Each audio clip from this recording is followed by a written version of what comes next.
Je vais vous montrer comment ajouter un test dans Moodle. Je suis présentement dans la section type de questions et j'aperçois plusieurs tests qui ont été réalisés. Alors, je vais en créer un autre. Pour ça, je dois avoir accès à une banque de questions. Allons voir les banques de questions. On les retrouve ici en haut en cliquant sur l'engrenage. Plus. Elles apparaissent ici, donc questions, dans banque de questions. On voit ici toutes les questions. Et ces questions sont regroupées par catégorie. Il faut imaginer au moins la présence d'une centaine de questions, souvent et plus, voire plus, dans un cours. Donc, il est important de créer des catégories pour chacune des questions, soit par concept, donc il y a une hiérarchie à respecter. Alors, les catégories, on les retrouve ici présentement. Elles portent les mêmes noms que les questions.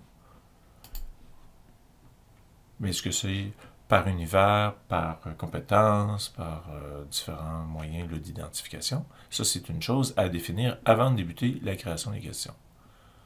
La création, d'ailleurs, se fait par ici. On peut ajouter à une catégorie une nouvelle question. Donc, revenons à notre cours et ajoutons une question.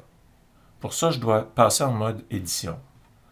En haut ici, je trouve activer le mode édition. J'ajoute une activité test.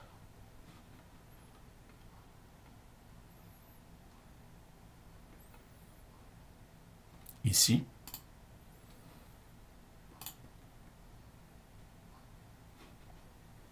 Le titre que je lui donne apparaîtra dans la liste. Et j'ai plusieurs options. Donc ici, le temps. À quel moment est-ce que je souhaite voir ce test apparaître ou encore se terminer.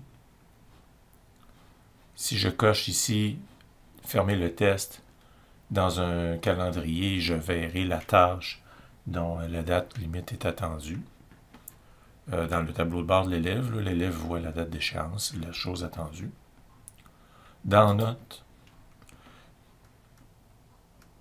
ici, la chose intéressante, c'est par exemple de donner une deuxième tentative à l'élève en considérant par exemple sa note la plus haute, la possibilité de se reprendre. Lorsqu'on fait ce choix, ça implique évidemment une banque de questions afin que les questions se renouvellent. Au niveau de la mise en page, est-ce qu'on souhaite voir les questions apparaître une à la suite des autres à chaque page, ou encore est-ce qu'on souhaite regrouper plusieurs questions sur une même page? Est-ce qu'on les mélange? Est-ce qu'on permet ça ici, cette action-là, elle est très importante de votre part. Est-ce que pendant la tentative, on souhaite fournir une rétroaction? Est-ce qu'immédiatement après la tentative, est-ce qu'on souhaite donner la bonne réponse?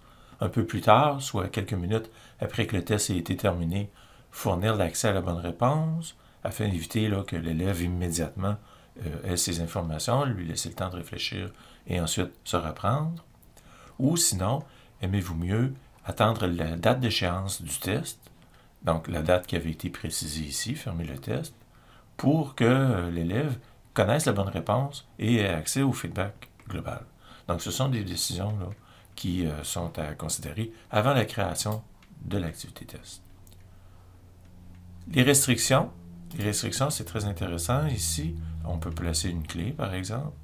Et au niveau de la restriction d'accès, on peut ajouter une restriction, par exemple, dire bien, telle ou telle activité, je désire qu'elle ait été complétée avant, ou encore tel examen ou tel test ait été réussi. Donc, ce sont des conditions qu'on peut placer afin de donner l'accès ou non à l'activité test qu'on est en train de créer. Donc, je vais enregistrer et afficher. Et ici, on me dit, oh, il n'y a pas de questions encore ajoutées.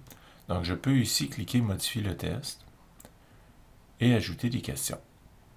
Cependant, pour des raisons d'ergonomie, il est important d'ajouter un bloc, le bloc « Administration », qui vous donnera accès, ici, aux options relatives au test. Donc, allons ajouter ensemble des questions provenant de la banque de questions. Alors, nous allons choisir quelques questions au hasard. Prenons le déjeuner et disons celle-ci. Donc j'ajoute 2 questions à mon examen, mon test. On voit la pondération lors de la création d'une question. On peut lui donner une valeur. Donc ici, on voit que les valeurs ne sont pas égales et que ça fait un total de 4 points.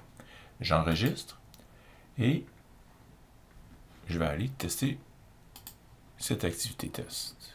Vérifier si elle fonctionne bien. Donc, je vois ici ma première question. Ici, je clique ici en haut à droite, la question 2.